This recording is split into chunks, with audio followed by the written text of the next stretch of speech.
ទ្រពមានបាននឹងភាពពក្លិនរបស់ថៃប្រធានអាស៊ានបានទូរស័ព្ទទៅលោកប្រធានាធិបតីសហរដ្ឋអាមេរិកក្នុងកិច្ចសម្ភាសន៍តាមទូរស័ព្ទជាមួយប្រធានាធិបតី Donald Trump នៅមុននេះខ្ញុំបានបញ្ជាក់ជាថ្មីនូវការបដិញ្ញាចិត្តរបស់ម៉ាឡេស៊ីក្នុងនាមជាប្រធានអាស៊ានក្នុងការបន្តដើរតួនាទីយ៉ាងសកម្មការធានាសន្តិភាពក្នុងតំបន់ជាពិសេសពាក់ព័ន្ធទៅនឹងបញ្ហាកម្ពុជាថៃលោកប្រធានាធិបតី Trump បានទទួលស្គាល់ភាពជោគជ័យរបស់ប្រទេសម៉ាឡេស៊ីក្នុងការសម្របសម្រួលកិច្ចព្រមព្រៀងបទឈប់បាញ់រវាងកម្ពុជានិងថៃ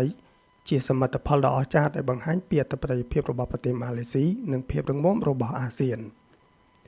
ខ្ញុំក៏សូមសរសើរចំពោះតួនាទីដែលសហរដ្ឋអាមេរិកកំពុងដើរតួនាទីនៅក្នុងការធានាបទឈប់បាញ់ត្រូវបានសម្រេចម៉ាឡេស៊ីទន្ទឹងរង់ចាំវត្តមានរបស់លោកប្រធានាធិបតី Trump នៅក្នុងកិច្ចប្រជុំកំពូលអាស៊ាននៅខែក្រោយដែលនឹងក្លាយជាវេទិកាដ៏សំខាន់មួយនៅក្នុងការពង្រឹងកិច្ចសហប្រតិបត្តិការសម្រាប់សន្តិភាពស្ថិរភាពនិងវិបុលភាពនៅក្នុងតំបន់ក្នុងការទូរស័ព្ទទៅកាន់លោកប្រធានាធិបតីសហរដ្ឋអាមេរិកបានកើតឡើងបន្ទាប់ពីរាជរដ្ឋាភិបាលថៃបង្ហាញភាពពុក្លឿនមិនគោរពបទចុះបាញ់ហើយបានប្រកាសអំពីការប្រើប្រាស់កងទ័ពថៃដើម្បីឈ្លានពានមកលើបូរណភាពទឹកដីកម្ពុជាចំនួន17ទីតាំងដោយផ្អែកទៅលើផែនទីដែលគូវាស់ដោយឯកតោភាគីក៏គួរបញ្ជាក់ផងដែរថារាជរដ្ឋាភិបាលនៃព្រះរាជាណាចក្រកម្ពុជាយើងពុំបានទទួលយកនៅផែនទីនេះទេ